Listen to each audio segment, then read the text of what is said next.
Hey, today I would like to speak about gasification and the core, what happens in a gasification. But it's not only about gasification, it's a thermal conversion of plastics. So I will address what happens in an equipment where gasification, pyrolysis, and combustions are happening. So bear with me as I show. It's only one slide I have to share with you. And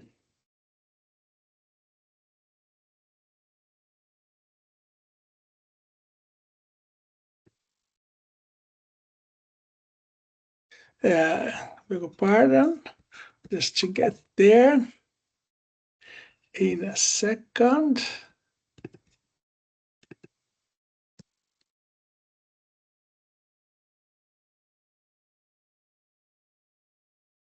Here we have. And so I figure out you can see these slides. And this is the dance of atoms. It's a nice way to present what happens inside the gasifier. There are three components of plastics, which is in the gasifier. There are three atoms or molecules that are of interest. That is carbon, hydrogen, and oxygen. And there is a dance going on when we treat plastics inside the gasifier. And the dance is divided by the three options or three reactions that are happening at the same time in the gasifier. The one is leading to pyrolysis. Here is, I assume that you know I'm talking about plastics. So we have plastics inside a thermal equipment. And there are three options: pyrolysis, which is on this side here, and then you have gasification in this side here, and you have combustion. Pyrolysis is characterized by the lack of oxygen. So when we have consumed all the oxygen, oxygen is brought to zero, then you have pyrolysis. There is no oxidation, no direct reaction with oxygen, anoxic. Then you have pyrolysis. The product of pyrolysis is coal, pyrolysis oil, that is, and some gas that is here, characterized by C1. The oil is from C2 to C32, something like that. That is, would be along this axis, and down there you have pure carbon in the form of share. And that is the pyrolysis reactions. You may have some hydrogen, but very little. Pyrolysis has very little, produces very little hydrogen. It cannot really, and CO, of course, there is no CO or CO2 coming out here because there is no O to do this reaction. There's no oxygen. So pyrolysis will give always this kind of three products on this side of the reactor.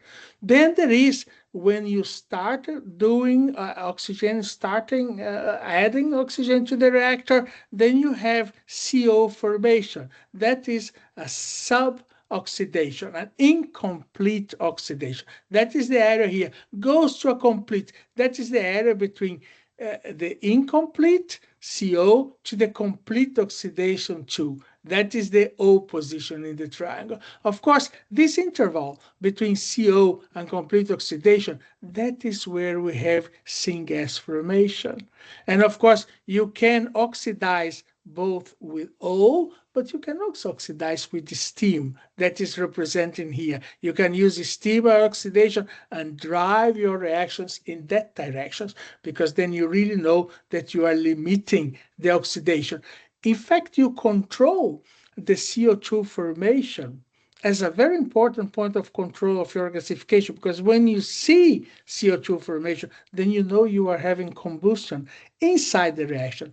But it's important to note that one reactions will have these three reactions going on in parallel. You try, of course, with control to drive the reactions in one direction, whatever directions you want. If you want pyrolysis, you have to see that you have no oxygens. If you have any entrance of oxygen, pyrolysis will not happen. It will move. And if you have excess oxygen, excess oxidant, you always end up in combustion, incineration. That is the complete oxidation. How you know you are having a combustion? CO2 appears. CO2 appears and you don't see CO. You're going to see a lot of CO2. Then you know your parameter is moving toward oxidation. This is, in a reaction, what you have to control, this dance of atoms. And of course, you control that with software that control the feed, the entrance of those gas, the feed, and the time of residence, and the nature of the oxidant. So there are several parameters here that can be controlled or add to this reaction.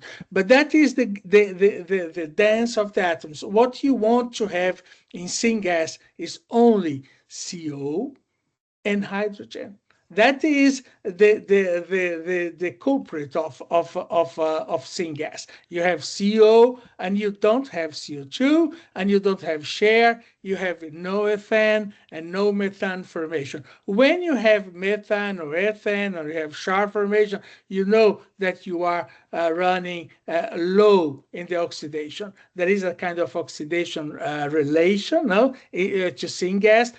When you are below that, then you see that you are doing pyrolysis. You are pyrolyzing. You are not gasifying. No, and then you see a lot of oil formation. So I see a lot of discussion. People who is doing pyrolysis say, and then you produce a lot of oil. Well, that's not really gasification. If you are producing a lot of oil, you are really in the pyrolysis area of the reactor. It's the same reactor, but you are controlled in a way that you are driving the reactions in that direction, now in the direction of pyrolysis. So this is what is important. It's not like in all reactions in chemistry. No, it's not digital, 0 or 1. You have here a whole area that you need to control. Now, this is a very analogous process, and there is this kind of gradient, and the gradient is between the carbon,